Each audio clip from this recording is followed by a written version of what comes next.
LMS Roji ओरनी तोहला हटाई के चौली चौली चौली समान में लग लगाई दे बहुगे समान में लग लगाई दे होली में आई के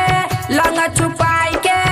तोहलो मन भटकाई दे बहू तोहलो मन भटकाई दे बहू होली में आई के लंग छुपाई के तोहलो मन भटकाई दे बहू ओरनी तोहला हटाई के चौली समान में लंग लगाई दे बहूगे ओरनी तोहला हटाई के चौली समान में लंग लगाई दे बहू ओरनी तोहला हटाई के चौली चौली चौली म्यूजिक बाय डीजे उमेश समान में लंग लगाई दे बहूगे समान में लंग लगाई दे बहू माले न बात तू हमारी गे हमरा बना ले पलवली गे तगे में बहस को बात करे हंस को करिए न के गल तू जिगरी गे करिए न के गल तू जिगरी गे माले न बात तू हमारी गे हमरा बना ले पलवली गे लगे में बहस को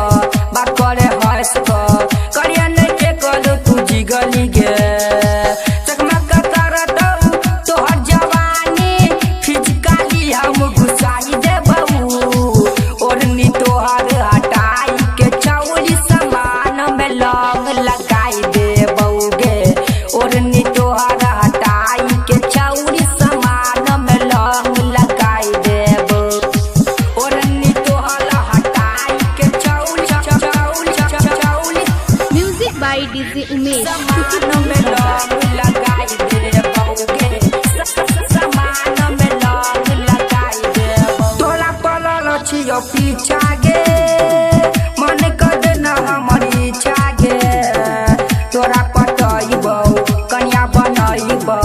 नैतन बनबौ जीजा गे नैतन बनबौ जीजा गे तोरा पलल छियो पीछा गे उला कर न मन इच्छा गे तोरा पटइबौ कन्या बनइबौ नैत बनबौ जीजा गे पिंटू दीवाना गावे सो गाना LMS म्यूजिक कंपनी से ओरनी तोहला हटाई के चौली समान में लंग लगाई दे पौगे ओरनी तोहला हटाई के चौली समान में लंग लगाई दे बहू होली में आई के लंग छुपाई के तोहलो मन भटकाई दे बहू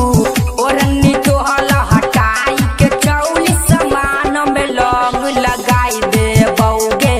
ओरनी तोहला हटाई के चौली समान में लंग लगाई दे बहू LMS Music Recording Studio Darbhanga।